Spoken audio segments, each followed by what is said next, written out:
Meu pai implorou para eu voltar para casa nas férias. Depois de 22 horas de viagem de ônibus saindo de Porto Alegre, ele abriu a porta do apartamento. Sem um oi, sem um abraço, apenas: "Você vai cuidar dos filhos da sua irmã. A gente vai fazer um cruzeiro pelo Caribe." E olha, eu tinha acabado de conquistar minha primeira promoção como coordenadora de projetos numa empresa de tecnologia. Passei 8 meses me matando de trabalhar para conseguir 15 dias de férias. Gastei R$ 1.400 em passagem de ônibus porque meu pai disse que estava com saudades, que a família precisava se reunir. Minha irmã Marina riu na minha cara e falou: "Não tire os olhos das crianças, viu? São 3. E o Lucas está numa fase difícil." Todos riram como se fosse a piada mais engraçada do mundo. Eu sorri e disse uma coisa, e foi aí que eles enlouqueceram. Meu pai ficou sussurrando: "Não, não, de jeito nenhum." Mas antes de contar o que eu disse, preciso explicar uma coisa sobre minha família. Eu sempre fui a filha esquecida. Minha irmã Marina é a queridinha. Casou com 23 anos, teve 3 filhos seguidos, mora a 10 minutos de carro do meu pai. É a filha perfeita que deu netos, que fez o certo. Eu sou a que saiu de casa aos 20 anos para estudar. A que preferiu fazer faculdade federal em outra cidade a ficar pertinho da família.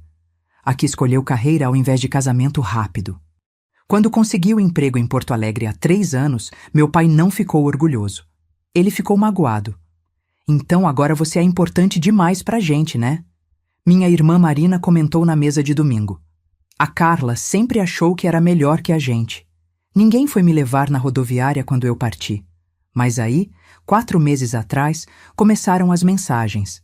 Pai mandando foto de churrasco em família, Marina me marcando em posts nostálgicos, e aquela ligação: 'Filha, por favor, vem nas férias.' A gente sente tanto a sua falta. Você não pode ficar longe da família para sempre." Eu caí que nem uma idiota. Achei que finalmente eles tinham percebido o quanto me afastaram. Peguei a passagem mais cara, comprei presentes para as 3 crianças que eu mal conhecia. E aí veio aquela recepção. Meu pai mal olhou nos meus olhos. Foi direto: "Suas coisas já podem ir para o seu antigo quarto. As crianças vão ficar com você esses 15 dias. A gente volta do cruzeiro no dia 28. 15 dias." Eu fiquei parada na sala do apartamento em Guarulhos, com minha mochila nas costas. Minha irmã Marina estava no sofá mexendo no celular. O marido dela, Fábio, empilhando malas no corredor. As 3 crianças me olhando como se eu fosse uma completa estranha. E tecnicamente eu era. O Lucas tinha 9 anos e eu não via ele desde que tinha 5. As gêmeas Júlia e Beatriz tinham 6 anos e eu nunca tinha passado mais de 3 horas com elas. Mas ali estava eu, encarregada de cuidar de 3 crianças que mal me conheciam. Meu cunhado Fábio veio até mim e entregou uma folha de papel toda amassada. Uma lista enorme. Horários de escola, alergias alimentares, números de emergência, senhas do Wi-Fi. "Eles precisam de atenção o tempo todo", ele falou. "Mas você é tia, né? Vai conseguir." E sorriu como se tivesse me fazendo um favor. Foi quando eu perguntei: "E quanto vocês vão me pagar?" A sala inteira ficou em silêncio. Marina largou o celular. Meu pai parou no meio da escada. Fábio abriu a boca, mas não saiu som. Minha irmã foi a primeira a reagir. Ela deu uma risada de desprezo. "Pagar? Você tá de brincadeira, né, Carla? É sua família. A gente não cobra para ajudar família." Eu olhei para ela e falei devagar: "Interessante. Quando eu precisei de ajuda para pagar o material da faculdade, você disse que já tinha suas contas. Quando pedi para dormir aqui uns dias entre um apartamento e outro, você disse que não tinha espaço. Mas agora é família, né?" Meu pai desceu a escada rapidinho. Ele veio com aquele tom de voz de quem está magoado. "Eu não acredito que você está fazendo isso. A gente te chamou com tanto carinho. Você não tem noção do quanto essas crianças precisam de você." E foi aí que eu falei a frase que mudou tudo. Eu olhei para meu pai e disse: "Tudo bem, eu cuido das crianças de graça. Mas quando vocês voltarem daqui a 15 dias, vocês vão me ouvir. E vão me ouvir até o final. Sem interrupções." Eles ficaram confusos, mas acharam que tinham vencido. Meu pai deu um tapinha no meu ombro. Marina suspirou aliviada. Fábio me deu um abraço apertado. Sabia que podia contar com você, cunhadinha. No dia seguinte, bem cedo, eles saíram. Cruzeiro de luxo saindo do Porto de Santos. 15 dias, pacote all inclusive, tudo pago. Enquanto isso, eu fiquei num apartamento que já não era mais meu lar, com 3 crianças que eu mal conhecia. O primeiro dia foi um desafio. Lucas, o mais velho, estava claramente inseguro sem os pais. As gêmeas Júlia e Beatriz estavam agitadas, correndo pelo apartamento, testando limites. Mas sabe o que eu percebi logo de cara? Aquelas crianças não eram difíceis. Elas só precisavam de atenção genuína. Lucas tinha 9 anos, mas nunca ninguém tinha ensinado ele a fazer tarefas domésticas básicas. As gêmeas dependiam demais de ajuda para coisas que já deveriam fazer sozinhas. E tinha outra coisa. O apartamento estava negligenciado. Roupas acumuladas há dias, brinquedos quebrados espalhados, a pia da cozinha cheia de louça, o banheiro das crianças com mofo nos cantos. Marina tinha deixado R$ 300 para emergências, para 15 dias com 3 crianças. Ficou claro que eles esperavam que eu me virasse com o mínimo. No segundo dia, Lucas me contou uma coisa enquanto eu ajudava ele com a lição de casa. Sabe, tia Carla, a mamãe sempre fala que você só pensa em você, mas você tá aqui com a gente agora. Aquilo mexeu comigo de um jeito que eu não esperava, mas também me deu uma ideia. Peguei meu celular e comecei a anotar tudo, cada detalhe, cada coisa que eu observava sobre a dinâmica daquela casa. O apartamento precisava de organização urgente. Havia tarefas sendo adiadas há meses. O quarto das crianças tinha lâmpadas queimadas. A janela do Lucas não fechava direito. Pequenas coisas que juntas mostravam falta de priorização do ambiente delas. Comecei a fotografar. Fiz anotações detalhadas. Registrei conversas importantes. Lucas me contou que às vezes ficava acordado até tarde, esperando os pais voltarem de reuniões de trabalho. Ele tinha 9 anos e já carregava preocupações que não eram da idade dele. No terceiro dia, comecei a ensinar coisas básicas, amarrar tênis sozinho, dobrar a própria roupa, escovar os dentes direito, organizar os brinquedos depois de brincar, coisas que toda criança dessa idade deveria saber fazer. E sabe o que aconteceu? Elas começaram a se abrir comigo. Júlia me contou que tinha medo de tempestade, mas a mãe dizia que era frescura. Beatriz disse que não gostava de balé, mas fazia aula porque a mãe sempre quis ter uma bailarina na família. Lucas me mostrou um caderno onde ele desenhava super-heróis. Desenhos incríveis para uma criança de 9 anos. Mas ele escondia porque o pai dizia que desenho não dá futuro, tem que focar em matemática. Cada dia que passava, eu ficava mais conectada àquelas crianças. Elas não tinham culpa de nada. Eram apenas crianças que mereciam mais presença, mais validação, mais respeito pelos próprios sentimentos. No 5º dia, meu pai me ligou do navio. Ele estava com aquela voz relaxada de quem está de férias. E aí, filha? Como estão as crianças? Estão bem. Ótimo. Você viu como é bom ajudar a família? Quando você voltar para Porto Alegre, vai sentir falta desses momentos. Ele nem perguntou como eu estava. Antes de desligar, ele ainda falou: "Ah, e economiza com o dinheiro que a Marina deixou, viu? Não precisa gastar muito, não. R$ 300, 15 dias, 3 crianças." Eu não respondi, só desliguei e continuei minhas anotações. No 6º dia, levei as crianças para comer um lanche numa padaria do bairro. Gastei do meu próprio dinheiro. R$ 50, porque o dinheiro que Marina deixou já tinha acabado com a alimentação básica. As crianças ficaram tão felizes que Beatriz tirou uma foto com meu celular. Foi quando Lucas me perguntou: "Tia, por que você mora longe? Por que você não fica aqui com a gente?" Expliquei que eu tinha meu trabalho, minha vida, mas que sempre ia gostar muito deles. Ele ficou quieto, depois falou: "O vovô diz que você foi embora porque não gosta da gente. Mas eu acho que não é verdade. Você é legal." Eu abracei ele ali mesmo na padaria. Não consegui segurar as lágrimas. Naquela noite, depois de colocar os 3 para dormir, sentei na sala e revisei tudo o que tinha anotado. Eram 12 páginas no meu celular. Observações sobre dinâmica familiar, necessidades emocionais não atendidas, padrões que precisavam mudar urgentemente. No 7º dia, fui ao mercado. Gastei quase R$ 800 do meu dinheiro. Enchi a geladeira. Comprei produtos de limpeza, frutas, verduras, proteínas de qualidade. Voltei e comecei a reorganizar o apartamento. Lavei todas as roupas acumuladas. Organizei os quartos. Limpei o banheiro com mofo. Troquei as lâmpadas queimadas. Chamei o síndico para consertar a janela do Lucas. Aos poucos, o apartamento foi ficando mais acolhedor. As crianças me ajudaram. Estavam animadas. Faziam questão de participar. Ensinei cada passo. Como separar roupas por cor. Como organizar brinquedos por categoria. Como cuidar do próprio espaço com responsabilidade. No 8º dia, sentei com as 3 crianças e tivemos uma conversa séria. Expliquei que eu ia embora em breve, mas queria que elas soubessem uma coisa importante. Vocês merecem ser ouvidos, merecem atenção, merecem que seus sentimentos sejam levados a sério. Lucas começou a chorar. Eu queria que você ficasse mais tempo, tia.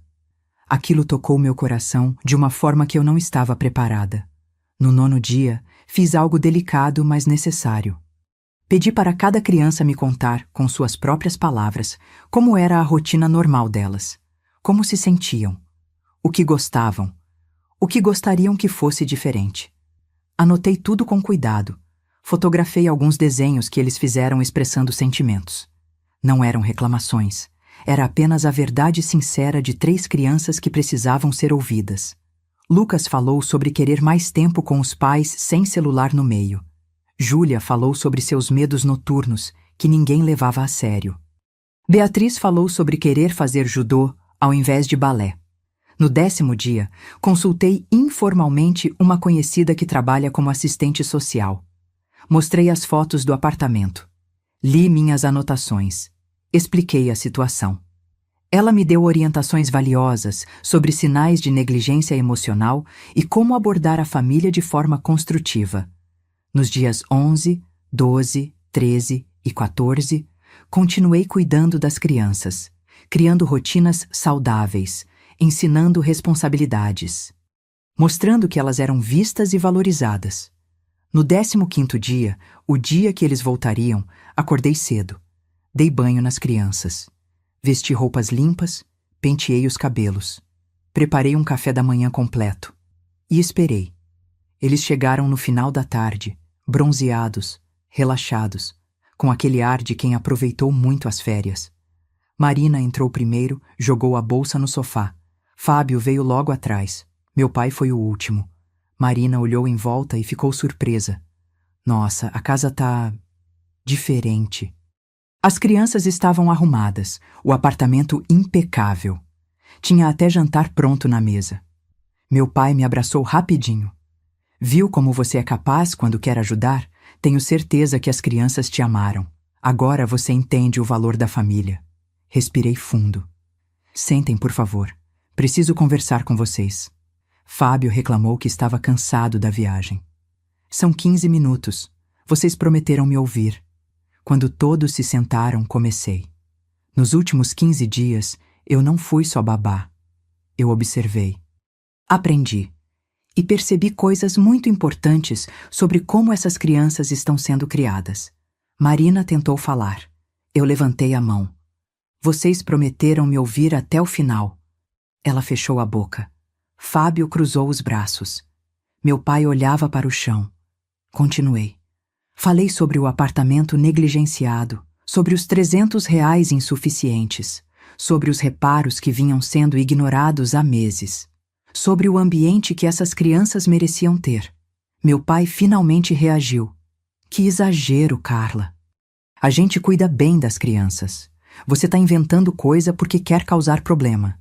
Peguei meu celular, mostrei as fotos, uma por uma, o mofo no banheiro, as lâmpadas queimadas, a janela quebrada, a desorganização, tudo datado, tudo documentado. Fábio ficou vermelho. A gente estava atarefado. Ia arrumar tudo depois. Você não entende como é difícil criar 3 filhos trabalhando. Olhei para ele. Difícil é uma criança de 9 anos se sentir responsável emocionalmente pelos irmãos mais novos. E mostrei minhas anotações. As falas do Lucas sobre ficar acordado esperando, sobre carregar preocupações. A sala ficou em silêncio absoluto. Não parei. Mostrei as anotações sobre os medos da Júlia que eram ignorados, sobre a Beatriz sendo forçada a fazer balé quando queria judô, sobre o Lucas escondendo seus desenhos por medo de ser julgado. Marina levantou do sofá. Você não tinha direito de ficar anotando essas coisas. Você está colocando ideias na cabeça delas. Mantive a calma. Eu apenas criei um espaço seguro para elas falarem. Pela primeira vez, alguém realmente ouviu o que elas tinham para dizer. Meu pai começou aquele choro dramático dele. Não acredito que minha própria filha está apontando problemas na família. Você voltou só para criar conflito. Olhei para ele. Não, pai. Eu voltei porque você pediu. Disse que sentia minha falta. Mas na verdade só precisava de uma babá de graça. E agora está incomodado porque eu trouxe questões reais à tona. Foi quando revelei a parte final. Consultei uma assistente social, mostrei todo o material, recebi orientações sobre negligência emocional e como isso precisa ser corrigido. Marina ficou pálida. Você não vai fazer nada precipitado, né? Somos família. Você não ia nos expor assim. Respirei fundo. Eu não vou expor ninguém. Mas vocês vão fazer mudanças. Agora. E então estabeleci os termos. Primeiro, procurar acompanhamento com psicóloga infantil para as crianças. Segundo, melhorar o ambiente do apartamento, fazer as manutenções, criar um espaço seguro. Terceiro, dedicar tempo de qualidade real com elas, sem celular, sem distrações. Quarto, me mandar relatórios semanais com fotos do progresso. Eu vou conversar com as crianças por videochamada toda semana. Fábio deu uma risada nervosa. Você não tem autoridade nenhuma para exigir isso. Você mora em outra cidade, mal faz parte dessa família. Olhei nos olhos dele. Você tem razão. Eu não faço parte dessa dinâmica disfuncional. Mas sabe quem faz parte da minha família agora? Aquelas 3 crianças, porque nos últimos 15 dias eu me importei mais com elas do que vocês demonstraram em meses. Continuei. E eu não vou abandoná-las. Vou acompanhar o desenvolvimento. Vou estar presente emocionalmente. E vou garantir que vocês façam o trabalho de pais que se comprometeram a fazer. Foi quando Lucas saiu de trás da porta onde estava ouvindo. Ele veio até mim, me abraçou e disse alto para todos ouvirem. Eu gostei de ficar com a tia. Ela conversa com a gente de verdade. As gêmeas vieram atrás. Júlia disse. A tia me ensinou a fazer trança sozinha. Beatriz completou. E ela deixou eu falar do judô. Disse que tá tudo bem eu gostar de coisas diferentes. Marina começou a chorar. Não aquele choro dramático. Era choro de perceber que 3 crianças se conectaram mais com uma tia em 15 dias do que com os próprios pais em meses. Meu pai não sabia onde enfiar a cara. Tentou mudar de assunto. Não deixei. Pai, você passou anos dizendo que eu era egoísta. Mas quem está priorizando o que aqui? Quem manipulou a filha para conseguir babá grátis? Quem fechou os olhos para questões óbvias só para manter as aparências? Ele não respondeu. Marina tentou defender ele. Eu cortei. Chega. Chega de justificativas vazias. Ou vocês evoluem como pais, ou eu vou garantir que essas crianças tenham o suporte que merecem. Mesmo que isso signifique buscar orientação externa. Dei um prazo de 30 dias. Disse que ia acompanhar remotamente. E que se não visse mudanças genuínas, eu tomaria outras medidas. Antes de ir embora, me abaixei na altura das crianças. Prometi que ia ligar toda semana, que sempre que precisassem, eu estaria a uma ligação de distância. Lucas me deu um cartão que tinha feito à mão. Tinha um desenho de nós 4 juntos. Embaixo estava escrito com letra torta: Minha tia que me escuta. Guardei aquele cartão como se fosse o maior tesouro do mundo. Peguei minha mochila. Fui embora sem me despedir dos adultos, só das crianças. No ônibus de volta para Porto Alegre, processei tudo o que tinha acontecido naqueles 15 dias transformadores. Nos dias seguintes, recebi mensagens. Meu pai pedindo desculpas. Marina dizendo que eu tinha exagerado. Fábio prometendo que iam refletir. Não respondi imediatamente. Mas sabe o que respondi depois de uma semana? Não quero desculpas vazias. Quero ver ações concretas. Quero ver mudanças mensuráveis. Quero ver vocês se tornando os pais que essas crianças merecem. E vocês não vão acreditar no que aconteceu. 3 semanas depois, recebi uma foto. Era do apartamento. Reformado, pintado. O quarto das crianças renovado com cores que elas escolheram. Recebi outra foto. Marina e Fábio num consultório. Comprovante de primeira consulta com psicóloga infantil agendada. E mais uma. Inscrição em curso online de parentalidade positiva. Na primeira videochamada, Lucas me contou animado que os pais tinham passado o domingo inteiro brincando com eles, sem celular, só presença. Júlia disse que a mãe tinha conversado sobre os medos dela, e juntas encontraram soluções. Beatriz contou que ia começar judô no mês seguinte, que os pais tinham apoiado. Fiquei profundamente emocionada. Porque eu não queria destruir a família. Só queria que eles evoluíssem, que aquelas crianças recebessem o que mereciam: presença, validação e amor incondicional. 2 meses depois, voltei para verificar pessoalmente. Usei uma semana de férias que tinha guardado. A diferença era notável. O apartamento estava cuidado, as crianças visivelmente mais seguras, Marina e Fábio mais presentes e conscientes. Meu pai me chamou para conversar em particular. Ele admitiu que tinha sido injusto comigo durante anos, que tinha criado favoritismo, que estava envergonhado e trabalhando para mudar. Aceitei o pedido de desculpas, mas deixei claro. Foram anos de dinâmica problemática, pai. Isso não faz tudo voltar magicamente ao normal. A gente vai reconstruir essa relação aos poucos, com limites saudáveis. Hoje, 6 meses depois, a situação está muito melhor. As crianças estão florescendo. Lucas está desenvolvendo seus desenhos. Participou de um concurso da escola e ganhou menção honrosa. As gêmeas estão mais seguras emocionalmente. Beatriz ama judô. Júlia superou parte dos medos noturnos com acompanhamento. Meu relacionamento com a família ainda está em reconstrução. Tem dias melhores, tem dias difíceis. Mas a diferença é que agora existe respeito mútuo, reconhecimento dos erros, esforço genuíno. E eu aprendi uma lição valiosa sobre limites saudáveis. Às vezes, a maior prova de amor não é dizer sim para tudo. É ter coragem de dizer não. É estabelecer limites claros. É exigir que as pessoas sejam melhores. Porque quando aceitei cuidar daquelas crianças, eu poderia ter feito apenas o básico. Poderia ter mantido elas entretidas por 15 dias sem me envolver. Mas escolhi ver além da superfície. Escolhi documentar com responsabilidade. Escolhi agir em prol do bem-estar delas. E isso mudou a trajetória de 3 vidas jovens. E também transformou minha relação com a família inteira. Hoje eu não sou mais a filha esquecida. Não sou mais vista como egoísta. Sou a tia que teve coragem de falar verdades difíceis. A tia que colocou o bem-estar emocional das crianças acima do conforto dos adultos. E sabe qual foi a melhor parte? Na última videochamada, Lucas me disse: "Tia, quando eu crescer, quero ser corajoso igual você. Quero ajudar as pessoas a serem ouvidas." Aquilo valeu mais do que qualquer pedido de desculpas formal. Porque eu não fiz isso para ser heroína. Fiz porque era o certo a fazer. Então, se você está numa situação parecida, saiba. Você tem direito de estabelecer limites saudáveis. Você tem direito de exigir respeito mútuo. Você tem direito de dizer não quando necessário. E você tem direito de proteger quem precisa, mesmo que isso signifique conversas difíceis com a família inteira. Porque, no final das contas, família verdadeira não é definida só por laços de sangue.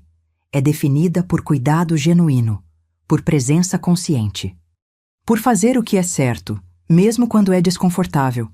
E, às vezes, fazer o certo significa ser a pessoa que traz as mudanças necessárias, mesmo que isso signifique ser temporariamente incompreendida, mesmo que isso signifique estabelecer limites que incomodam. Porque, no fim, o que importa não é ser a favorita da família.